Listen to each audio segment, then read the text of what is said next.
I know Hoda, they want me to step in for Hoda. I'm kidding. You expect to be at SVU all this time? 25 years? No. No. I mean, come on, you must have had some kind of plan. Actually, with this job, I think it had a plan for me. 26th season obviously just kicked off at the beginning of the month. When you reach those milestones, right?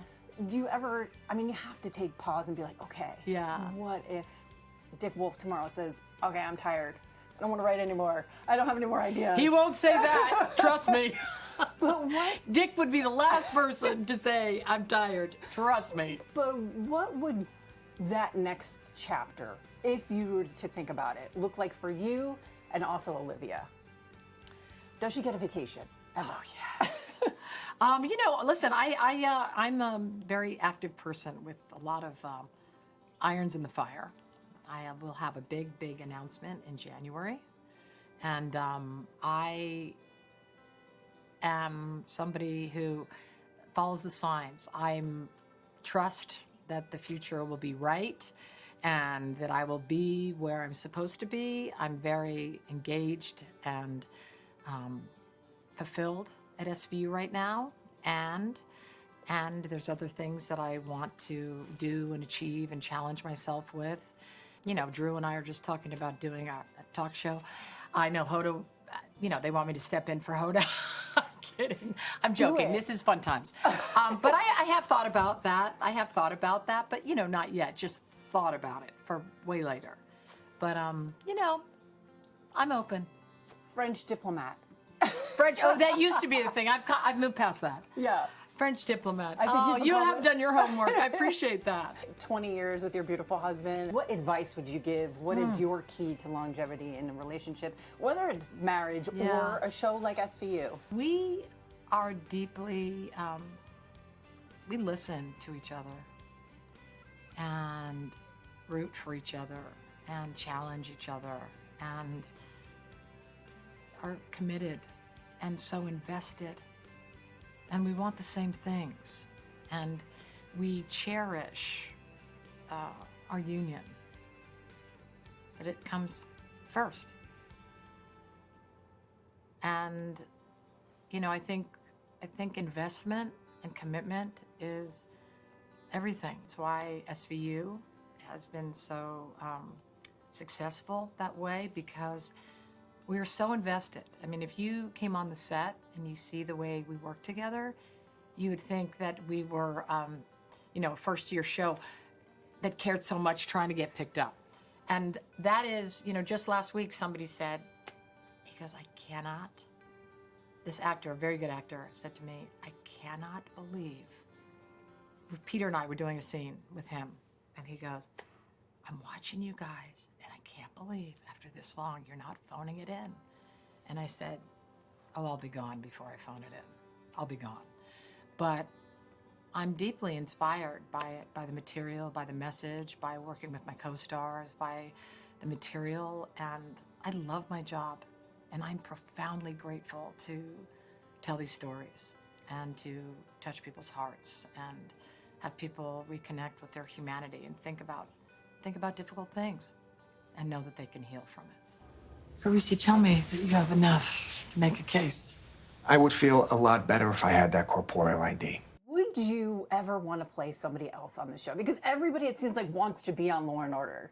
Would I want to play somebody else on the show? If you had the opportunity. That is so funny because, I do many times because I, part of acting, I watch and direct and see, and so many times, like with the guest stars, when we're trying to figure it out, there's so many brilliant guest stars that come in, and I'm telling you, just blow my mind, and I feel like I'm in acting class every day.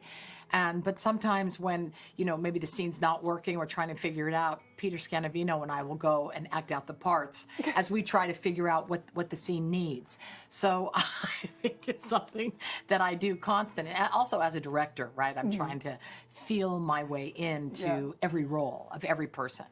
And, you know, I am a little bit the guardian of maybe quality control a little bit. So I try to support everyone as much as I can. But, you know, listen, I am inspired and profoundly grateful to play this character. I feel like, you know, it's truly a once in a lifetime or gift that I've been given, that I do think that maybe fate had a part in it, because it's been one of the greatest gifts of my life.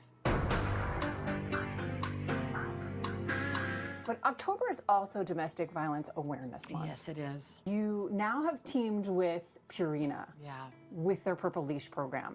Tell me a little bit about what it is for those who don't know what it is, and how this fits into your bigger picture of advocacy. Yeah, well, I was really inspired by what Purina was doing with the Purple Leash campaign, and I learned so much about it. I learned so much about their advocacy, which really spoke to me, because obviously with Joyful Heart, you know, for 20 years I've been supporting survivors, and the aspect of the connection and the many times life-saving connection that victims of domestic abuse have had with their pets, and then finding out 89% of victims of domestic violence had their pet threatened or hurt. So abusers use that, you know, as an intimidation tool and weaponize their animals against them. And first of all, it's so difficult for a survivor to leave, and there's so many blocks in the first place, that this idea of and then finding out that only 20% or something of domestic violence shelters allowed pets, that the fact that whether or not your pet could come with you when you are in this incredibly dangerous situation was sort of staggering to me. And the fact that they want to make shelters pet friendly, so a survivor never has to choose between their pet and their own safety, I thought was incredible, and how brilliant. So the Purple Leash Project really spoke to me that way. And I think by this year they are aiming to have 25% of all shelters nationwide be pet friendly. And you mentioned Joyful Heart, your foundation, which is going on for 20-something years This is our 20th. Why was it so important for you to get involved in it? Well, listen, when I learned the statistics about sexual violence and domestic abuse 26 years ago when I started the show, my mind was blown, realizing that it was an epidemic, and that, you know, 1 in 3 women are abused in their lifetime, and 1 in 4 by the time they're 18, and 1 in 6 men are abused. And I think people were afraid of it. I think this is something that has been historically swept under the carpet. I think people, survivors who are, you know, plagued by isolation and shame and not being believed, and been victims of victim blaming attitudes, were hesitant to come forward because they weren't believed, and most people didn't want to talk about it, and so it was swept under the rug. And that's when I was so grateful to be on a show that was dealing with these issues, a very progressive show at the time.